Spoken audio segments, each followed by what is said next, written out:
innovate, differentiate, the name of the game for any entrepreneur or a business owner. Now, Sri Lankan businesses, especially our export sector, has been called a bit of a laggard when it comes to value adding and innovating. This sentiment has been echoing across many different industries, that there are many industries that we have got into. We have in fact been a pioneer in the region, perhaps in the world.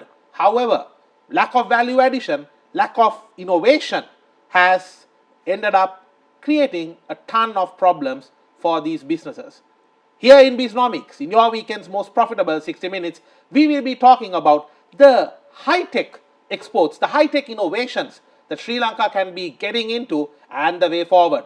I'm Tharandu Amarasekara, and our special guest today is a serial tech entrepreneur and a tech innovator with many tech innovations and ventures under him, who is none other than Mr. Heminda Jayaweera. Heminda, welcome to Biznomics. Welcome, Tharandu. Thank you very much.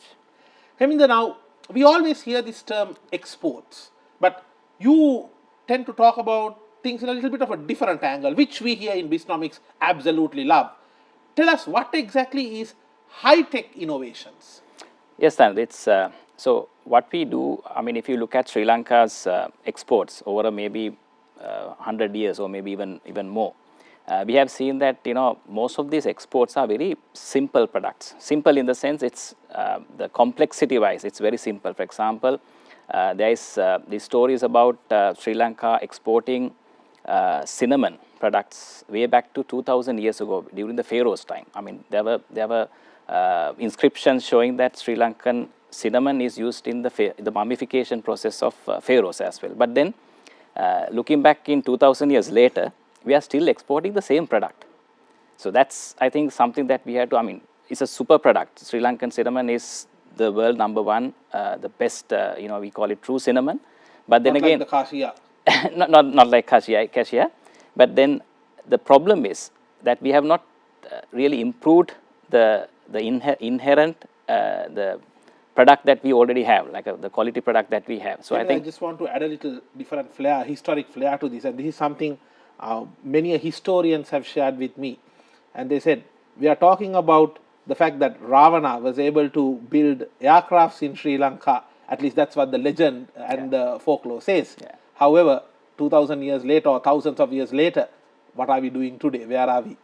Yeah, so the Ravana stories are more of a legend, but if you can go to most of the places in Anuradhapura, Polonnaru, you can see those days, maybe 2000 years ago, those were high tech, like Correct. all the water related, irrigation related, projects that were done. Those were high tech during that time. If you take Sigiriya, for example, Exactly. they had a water-based cooling system. Exactly. To give more like a natural air conditioning. Exactly. At a time that some of the European countries were struggling in caves. Exactly. So I think we were high tech country maybe 2000 years ago, but then we haven't moved that needle, especially in the last maybe 50 to 60 years.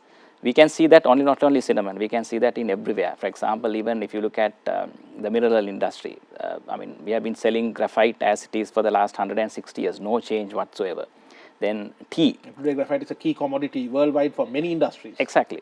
And then tea. Of course, we talks about our tea is the highest quality, but then if you go to China, they produce maybe pharmaceuticals, nutraceuticals out of tea. But what are we doing with tea? We have been selling the same tea for over again and again, the same thing. So high tech, answering to your question, high tech usually talks about electronics, pharmaceuticals, biotechnology, nanotechnology, electrical, even software. It's not just maybe making like a website, but more into AI and high tech related software. So these Today we talk about blockchain. Exactly. So those kind of things usually relate to high technology, and high technology means high complex, and the value there is really high. And if you take it as export commodity, the amount of money that we can bring into the country is extremely high compared to a more simple product. Now, Heminda, what benefits awaits Sri Lanka and the Sri Lankan economy if we start going into this high-tech sector? Because right now we see a lot of companies exporting the traditional software systems, the ERPs, etc. But no, we are talking here about areas like artificial intelligence. And in fact, if you look at one of the economic giants in the world, China in their economic agenda, even their president is outlining AI a high-tech area as a key asset or a key area of focus. In fact, they say by 2030, China will be going beyond the AI capabilities that US is having. This is a massive shift. I would say in a lot of areas, China maybe already have passed United States, for example. In fact, one of the recent stats are showing, since we are talking about AI, that last year, more in terms of the research paper sightings, there have been more Chinese research papers cited for AI rather than US papers. Am I right? Could be. And also, if you look at telecommunication, China is leading, and even space technology, which we think, US has been the key country for the last maybe many years. But what really, if you look at the Chinese space technology, now it's better than USA. So they are looking at as the International Space Station is about to Exactly. retire and be brought back. Exactly. China is at the same time launching their own one. Exactly. Massive advancements. Exactly. High tech. High tech, yes. So, but then when we come to Sri Lanka, we can't. I mean, we shouldn't be going after like space technologies and all these things, which are very way beyond our capability. But what we have to look at in Sri Lanka,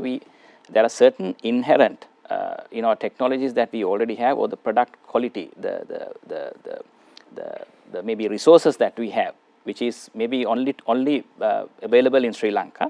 We have to build value addition on top of that. So that is the inherent quality. We take it as a base and build the value addition on top of that. So I think there's a lot of area in mineral industry. Then also, as you mentioned, the AI, because our Sri Lankan brains are really good compared to maybe globally. I mean, our software engineers, our IT expertise are, not second to anyone. So I think apparently Jeff Bezos also had help from Sri Lankan with regard to mathematics problems. Exactly. So you can see a lot of examples. So I think that's an area, especially we can build on, not just making softwares for another company, but actually looking at software-related products. Making in Sri Lanka and actually going for these product markets. And as you said, if we move into that sector, we'll be able to earn more foreign income. Exactly. I presume that even our overall education systems available for our students, our children will also advance, isn't it? Exactly. So what, if you look at Sri Lankan IT industry, which has been developing over the last period of time, but then it has not come to the level that we expected for the last maybe 20 to 30 years.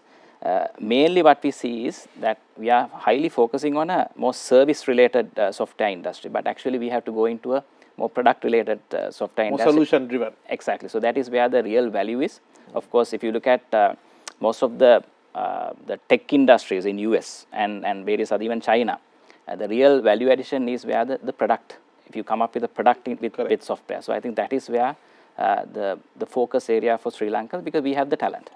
Since you're talking about products, if you look at the West, while they were engulfed and very happy with a platform and a system like WhatsApp, here you had China coming up with, let's say, WeChat, and then WePay, and they had the entire ecosystem being built in. And during the time of the pandemic, they were better economically and commercially prepared to weather that storm than the rest of the world.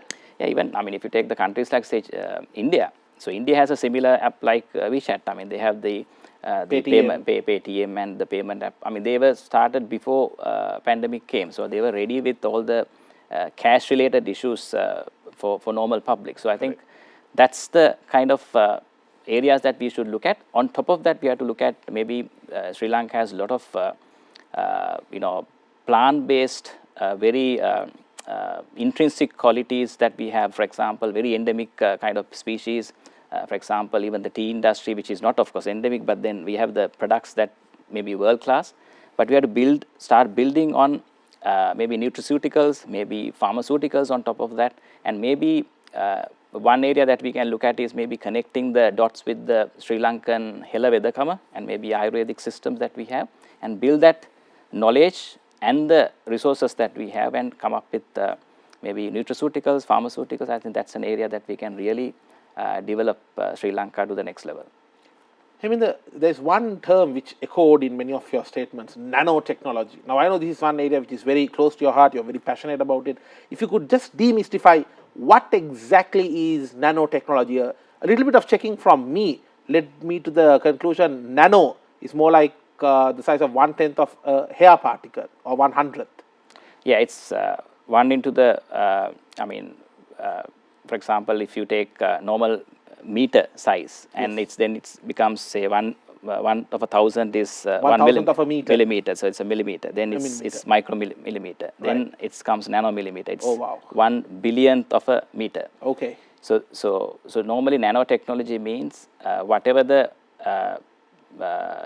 particle related research that we do in the particle size between 1 nanometer and 100 nanometer, so that range. So what usually happens is, if you look at certain products, for example, one good example is, say, gold, which is physically it's a yellow color metal, shiny metal, but then if you drill down into like a nanoscale, the color. Are we looking at going to like an atomic level and speaking? You don't have to go into atomic level. It is actually much larger, but then it's closer to atomic level as well. So, but what happens is, at that level, the physical and sometimes even the chemical properties changes. So that's what we talks about as nanotechnology, and we can do a lot of products using nanotechnology, and then the physical properties changes, the chemical properties changes, and using that we can come up with various products. So that is what we call as nanotechnology. And I believe we are looking at a future where, for example, right now, if someone is having a cancer cell, since they are exposed to the overall chemotherapy,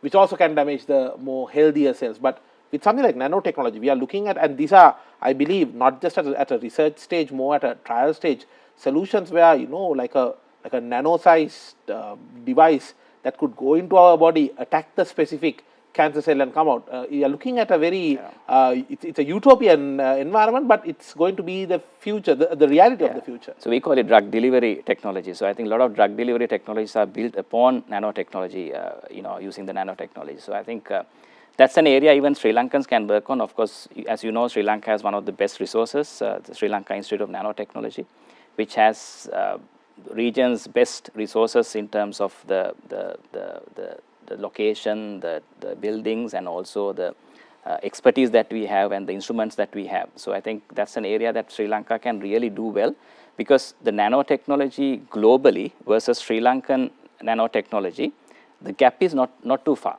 Okay, but good news. Yeah, it's a good news. But if you take maybe space technology, our space technology versus maybe space technology in China is like, chalk and cheese. Exactly. Yeah. So it doesn't mean anything. I mean, we won't be able to reach there in the next maybe few decades. But nanotechnology, if we really focus, we can be world beaters.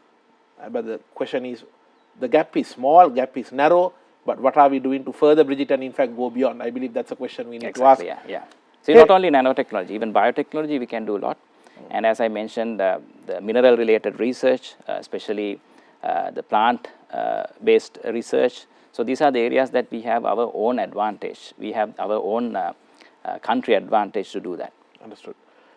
Heminda, let's talk about the global economies that are investing into these high-tech exports. What are the countries that are in the race to conquer the high-tech exports market? Yeah, I'll give you some figures. For example, these figures I came across 6-7 years ago. Harvard University did a research about Sri Lanka on what is the percentage of high-tech exports in Sri Lanka, as a percentage of total exports. And the figure that came out was about less than 2%. So less than 2% of our high-tech products are exported compared to the total export. This is 2014 or 15, I can't remember the exact year. But the problem is not that. 40 years ago, actually in 1970s also, our high-tech exports were about 1%. So over a period of 40 years or maybe 2 generations time, nothing has changed. So that's the issue. But if you look at other countries, for example, countries like Thailand. Thailand was pretty much similar in 1970s, but when it comes to nowadays, their high-tech exports are very close to about 10%. And they have also built an image as a specific automobile development hub in the entire Southeast Asian region. Yeah. So the automobile, sensor development, all these are actually high-tech developments, high-tech products. And then countries like South Korea, not too far away when it comes to 1970s, maybe 8% or 9% of high-tech exports during those time. But now today, South Korea's high-tech exports is about 50%.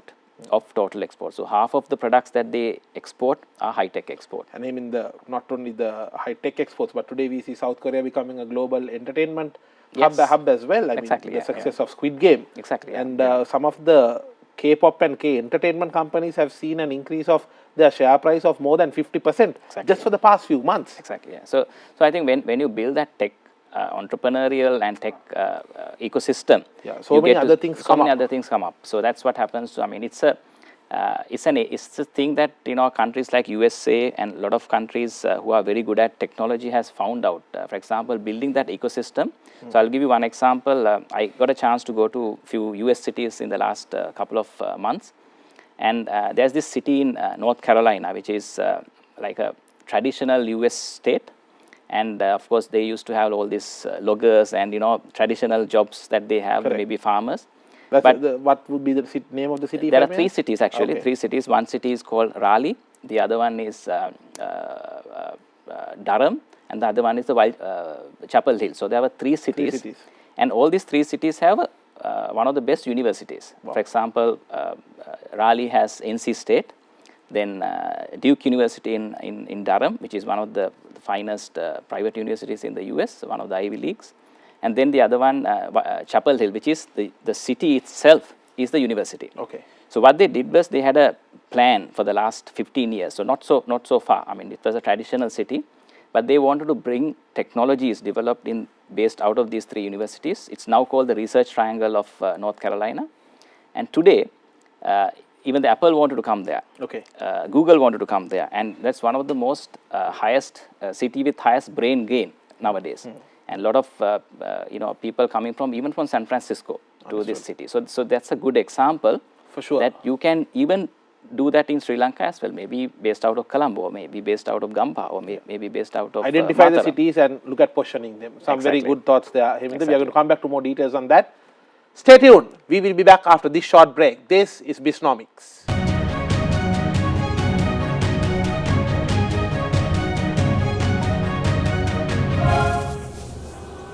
Welcome back to Biznomics, your weekend's most profitable 60 minutes. We are having a very insightful and interesting conversation with Heminda Jayaweera regarding the high-tech sector of Sri Lanka. The way forward, what can we do, and where are we now? Heminda, I believe that especially in an area like high-tech, the university education system and the overall education system of the country truly matters. In your view, is enough being done in order to educate our university students regarding this technology? Because we hear this rallying complaint that most of the time our education system is not really updated. In fact, if you go to some of the universities, are they teaching our students about the new developments such as blockchain, or are we just leaving it to them to do their own research and find out? Is there enough focus on the high-tech sector in our education system, especially in the universities? Your thoughts? I think if you look at Sri Lankan universities, if you take the staff, the academics, I think they are, as good as anywhere. So no doubt about that. So their knowledge, even if you take the areas like, what you talked about, maybe blockchain to all that, Sri Lankan university system, the knowledge in the academic staff is, above what we could even expect in a country like Sri Lanka. But what we see as a problem is the education system. For example, if you take a lot of countries, even developed countries to even a lot of other countries, what they move today is what you call these active learning methods. For example, you don't lecture for 2 hours. The model is maybe out of 2 hours, you do 30 hours of lectures, and then let the students to explore as a team, as a group work, and then maybe the good students can come up as, we call it that in Sri Lanka, we call it this Kuppi education, Kuppi model. So the Kuppi model comes into the lecture itself. So this is what you call the active learning environment. I think so. The master gives one perspective or viewpoint, and the students explore. And more from a practical viewpoint, they give their experience. Exactly, and then maybe the more brighter students can come and help the rest of the people, and it's a more participative kind of education system, which actually entice more ideas to come into the entire syllabus. And also the other thing, Heminda, I believe that in many, about a few decades back in a US, I believe in Stanford, there were 2 students who were experimenting with a internet search model, Sergey Brin, Larry Page, which today led to Google. Exactly. So, the other thing that we need to really see in Sri Lankan, especially university education system, is this. If you take, say, engineering students, you learn about only engineering, but there should be enough pathways to multi-sector participation. For example, I think good example is when Steve Jobs, he did a more technical oriented module, but then he had the chance to go and study about this designs. For example, how to draw a letter. Correct. And that actually helped him Typography to classes. typography, exactly. So that helped him to when he developed the Apple computer, I think entire typography came from that particular lecture that he did. Correct. And then that was actually copied by Microsoft.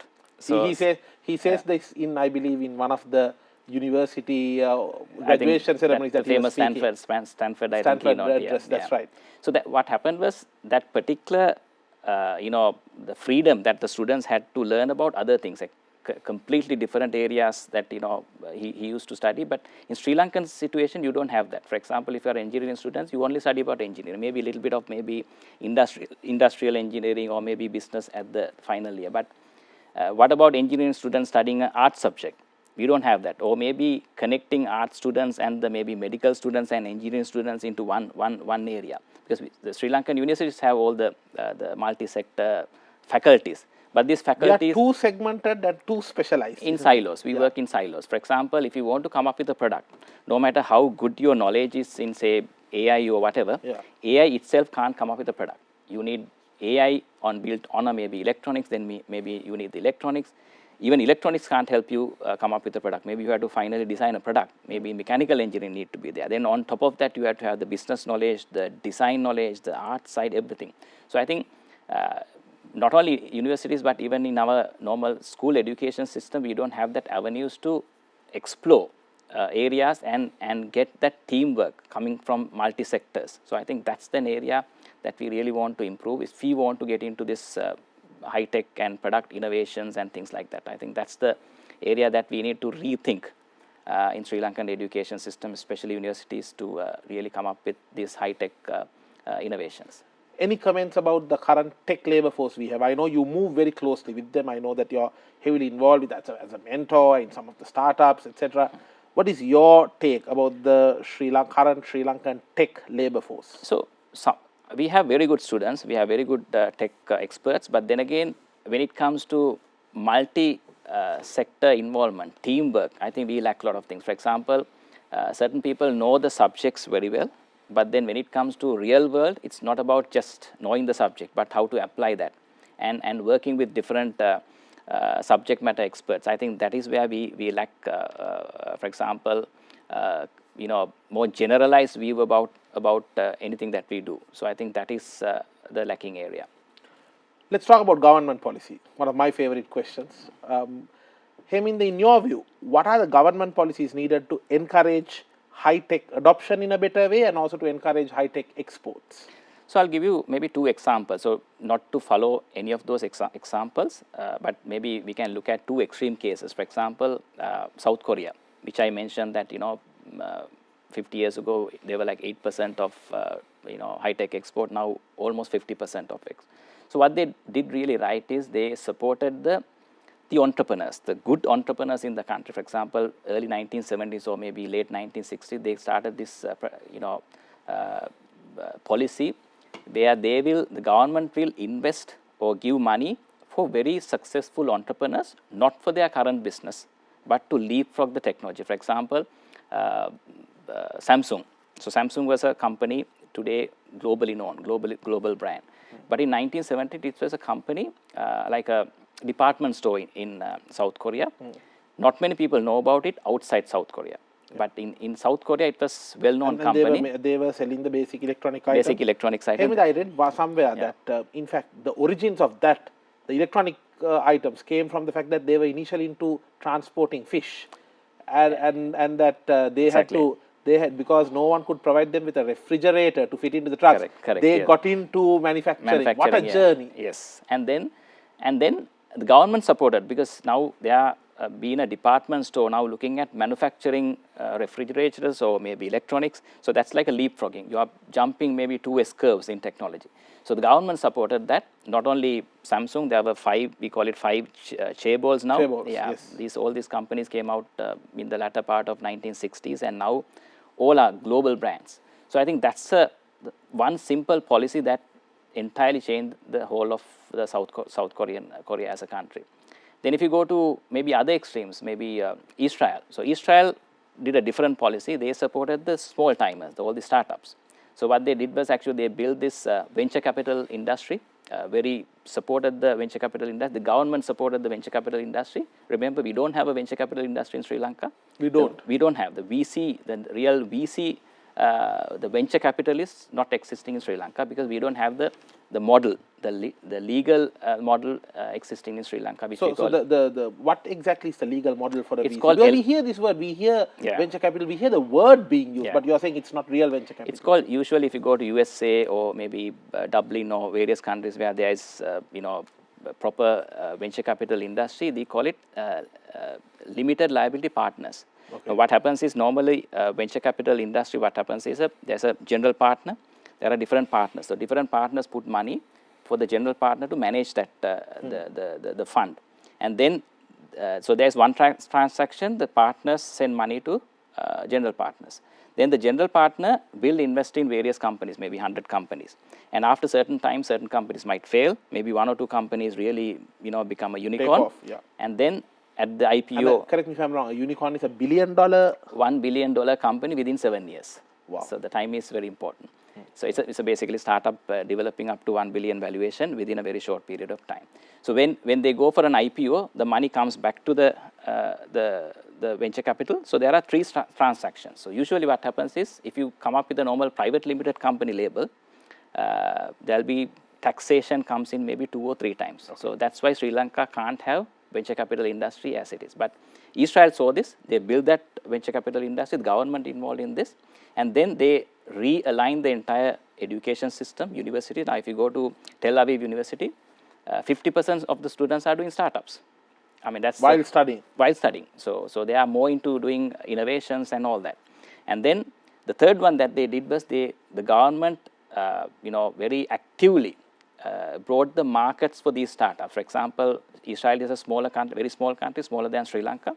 Even Sri Lanka has this problem. Even if we come up with a tech product, our market is not enough. Sri Lanka itself is not enough. So we have to scale to expand. Exactly. So we had to market the product outside Sri Lanka.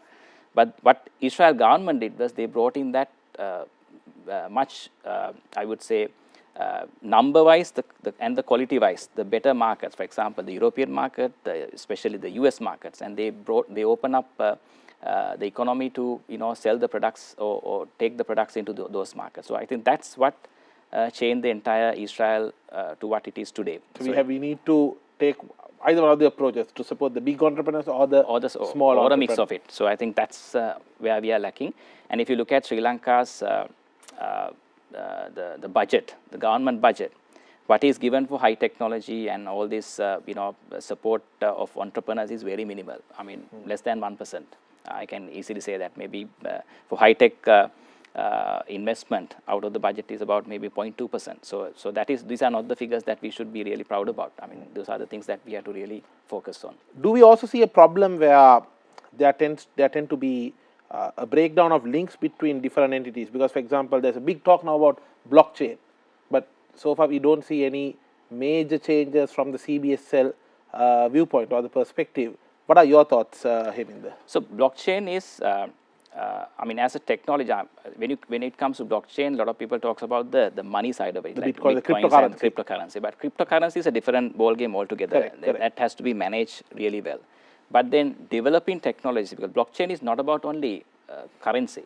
You can use, blockchain for transparency. For example, if you want to, today, if you're going to buy a car, right, second-hand car, you have to check so many things. Maybe you have to take the car to the garage, maybe check all the parts, because we don't know what has happened. Maybe the car. And sometimes the same car is available in 4 different websites with 4 different mileages. Exactly. But if you have the blockchain-based product for, say, second-hand car market, the transparency is there. So you don't have to go and look for various parts, what has happened, whether there's accident history, nothing like that. Everything is there.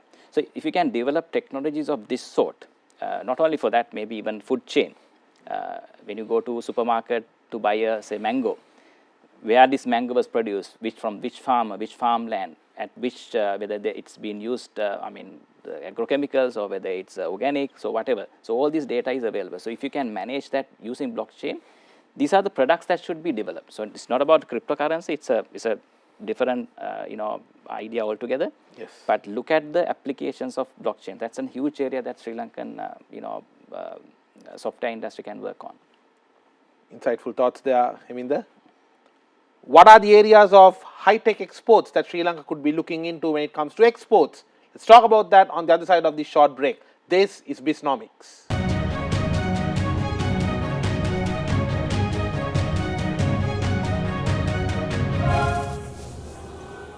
Welcome back to Biznomics. We are in conversation with Heminda Jayaweera, serial tech entrepreneur and tech innovator, especially regarding the high-tech exports potential of Sri Lanka.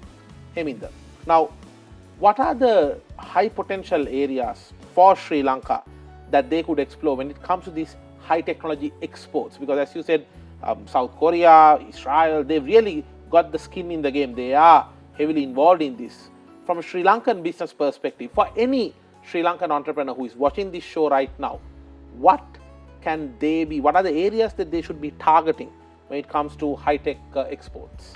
I think key is we have to build on the intrinsic knowledge that we already have. For example, tea industry, one of the best in the world. So why not go for the value additions out of tea? For example, if you go to China, you will be amazed to see amount of value additions that are coming out of China in tea industry. For example, pharmaceuticals to tea-based nutraceuticals and different types of tea, different types of the methods you produce tea. For example, there could be like instant tea types. Different types. Of course, we are slowly moving into that area in Sri Lanka, but then the pharmaceuticals and nutraceuticals and things like that we never thought about in Sri Lanka having such a huge industry. So that's it's only about tea. But then what about the other resources that we have? For example, plant-based cinnamon. I mentioned about it. So cinnamon, actually the cinnamon, the essential oils have been used in the perfumeries, the perfume industry globally. And what happens is we never sell it directly to these companies, and we sell it the usual, the cinnamon, quills. Yeah. And some other company somewhere in outside maybe Sri Lanka is benefiting from that. So the value addition happens outside Sri Lanka. So we have to move into the key value additions in all these plant-based products. And there are so many other plants that we have never even thought about, but we can start looking at maybe essential oil business to pharmaceuticals to nutraceuticals. I think that's an area that we can. Wasn't there a very big surge in the interest towards essential oil, the trees on which this is grown? At one time, people were investing in them, growing, but the hype died down. So I think what need to happen is we shouldn't grow it as a commodity where we can sell it as it is, but we have to develop both the plant we already have, but let's look at the how we develop the next step, nutraceuticals or pharmaceuticals, or out of that. I think that's an area that we have to really focus, which is what I'm talking about, high tech. And then the mineral industry. So mineral industry, I think people know about the story of graphite. The graphite we have been selling the purest form of graphite, which is only found in Sri Lanka, which is called the vein graphite, for over 160 years at a very minuscule value. And you can buy the same product from China, but the quality wise there's a huge difference. But the Chinese graphite and Sri Lankan graphite, there's no price change, much of a price change. But for Sri Lankan graphite, have we been weak in the bargaining power in this matter? We haven't really explored that. But what need to happen is, because we have a super product, super mineral, super natural product, we have to build on developing a high-tech product out of that. I think Sri Lanka Institute of Nanotechnology already done that.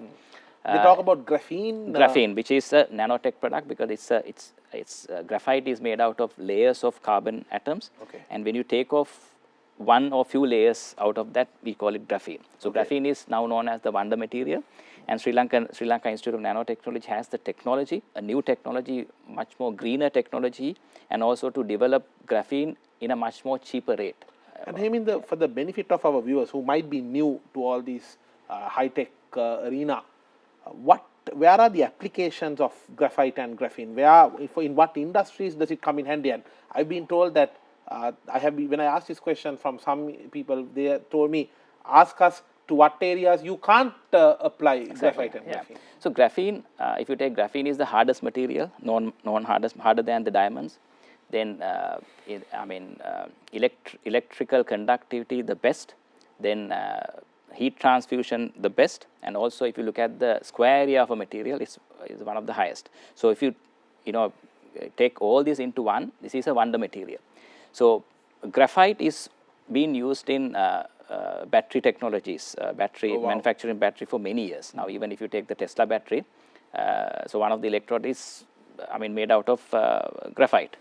And we never sell it as an electrode. We sell it as graphite, normal Forget graphite. selling batteries. Exactly. So, but we could have done the electrode manufacturing here and at least given it, and it could have brought more money for Sri Lanka. So that's not graphene or very high tech, but at least there's a certain value addition. Basic product development. Basic product development. Then, if you look at lot of paint industries to various other industries, and especially in mechanical world, graphite is one of the key ingredients, one of the key raw materials globally used. And when it comes to graphene, the uses are maybe tenfolds or maybe lot more than. For example, you can go into sensor technologies, you can go into water purification, you can go into maybe strengthening the construction industry in terms of strengthening the concrete and cement related products. So I think there are so many areas that you can explore with graphene. So I think it's already happening now in Sri Lanka thanks to the findings and discoveries of Sri Lanka Institute of Nanotechnology. I think more people should, especially the businessmen, the entrepreneurs, should involve here to come up with their investment to take these products out of Sri Lanka. So I think that's what need to happen. And software industry, as I mentioned, I think it's a golden opportunity that we have. We have the best talent in Sri Lanka, and I think we have to go into from the traditionally we are looking at service industry. We have to move into the product industry through maybe startups, or maybe the big companies should support developing new products, new high-tech products coming out of Sri Lanka. Heminda, since you mentioned about batteries, what is your take on the global battery war that is coming up? Because so many electronic vehicles are coming up, the EVs as we call it, the markets are growing at double-digit rates. However, the bottleneck is seeming to be the battery capacity, not enough batteries to power these vehicles. Tesla is building up gigawatt factories in China, but where do you see things really heading into? Because everyone is talking electric, but the real bottleneck seems to be the lack of proper battery technology and battery capacity. Your thoughts? I think it's we are just getting there to the tipping point. So I think there are so many, not only in Sri Lanka, so many other countries, a lot of research is happening on the new battery technologies. Sri Lanka Institute of Nanotechnology, we developed a product that is not, for lead acid batteries, we developed a product, now it's actually, piloted with Excite batteries in Sri Lanka. So the Excite is developed about 1,000 batteries and given it as like for alpha test. So it has double the performance. For example, the charge acceptance has increased, then the water loss has reduced. So likewise, we can look at so many technologies on the battery technologies. I think nanotechnology plays a big role there, and the materials like graphite and graphene plays a big role. So these are the areas that Sri Lanka has the edge over a lot of other countries. A lot of other countries, even the European and maybe America, we have the edge over even those countries. So I think these are the areas that we should put a lot of effort, a lot of our knowledge, expertise, and also investment into finding more technologies. For example, within next 3 to 4 years, as you mentioned, the battery technology will develop. First, smartphones, the tabs and the devices, electronic bikes, electronic vehicles. Hard to think of a life or commercial activity without these battery technology Exactly. getting involved. So what happens if Sri Lanka can find the next battery technology? I mean, that will itself will change the entire country from. And a big high-tech potential. Exactly. So those are the areas that we really should focus, but we need the government support for that. We need the entrepreneurs support on that. For example, traditional entrepreneurs should put their at least part of their profit into these industries. And of course, we have the universities, the research institutes. Of course, they already doing a lot of research, but we need that commercialization part to trigger. Heminda, let's talk about how a business can really adopt these high-tech, because let's admit, it's a tough economic time. We are in a perfect hailstorm of economic factors, and one would say this is not the most comfiest of times to be investing money into a new area. But in your perspective, how can a small business start adopting high-tech into their business and changing their product mix to include these high-tech solutions? So my view is a bit different. So my view is in difficult economic times, I think that's where you have to invest in new innovation. So that's the going gets tough, the tough gets going. Exactly. So that's the time, the ideal time for you to really focus on new things. For example, maybe your traditional business is not doing well. So that's the ideal time. At least you have to focus on those areas. So my simple advice is to all the companies who are doing well. For example, if a company is doing really well in tea industry, this is the time some of the profits should put back into developing high-tech products out of tea, maybe pharmaceuticals, or maybe you can do a lot of collaboration. Maybe you won't be able to do it on your own as a company, because the expertise for that particular company may be only for tea export as it is. But look at partnership collaborations with universities, maybe science or research institutes, or maybe pharmaceutical companies already existing in Sri Lanka. We have quite a few very good pharmaceutical companies already in Sri Lanka. Maybe partner with those companies and start looking at how to come up with value-added products out of the tea industry. So I'm giving you one example only. Correct. So similarly, we have to look at the traditional industries, the traditional entrepreneurs who are making money. I think this is the time they should focus on.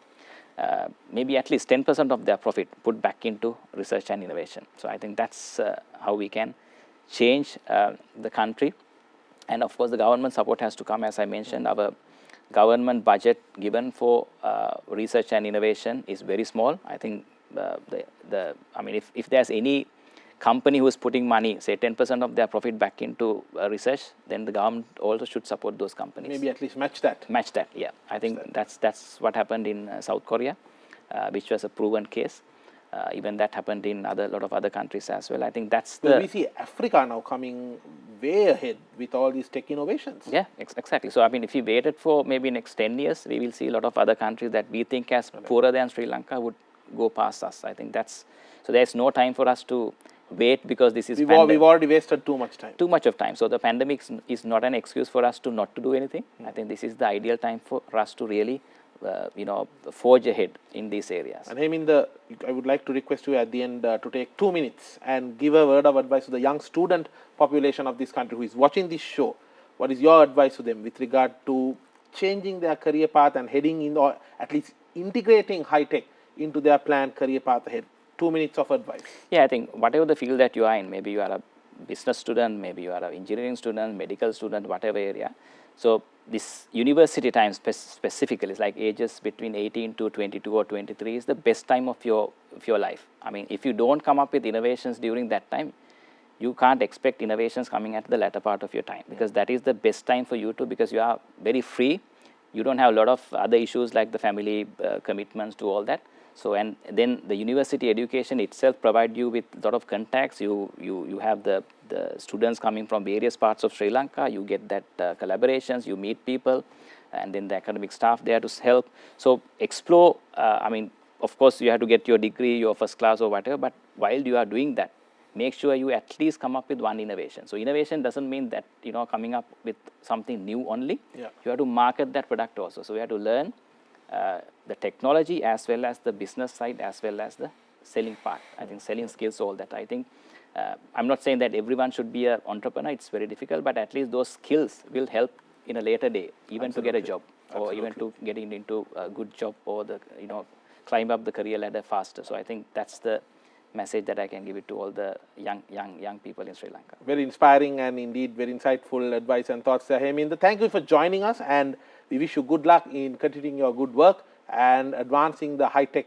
industries and the high-tech exports of Sri Lanka. Wish you good luck, and thank you very much for joining us today. Thank you, Sarendra. Thanks a lot. Thank you. No matter what business you may be in, make sure that you look at the possibility of integrating high-tech solutions into your business. With that, we will wrap up today's episode of Biznomics. No matter what business you may be in, have a profitable week ahead.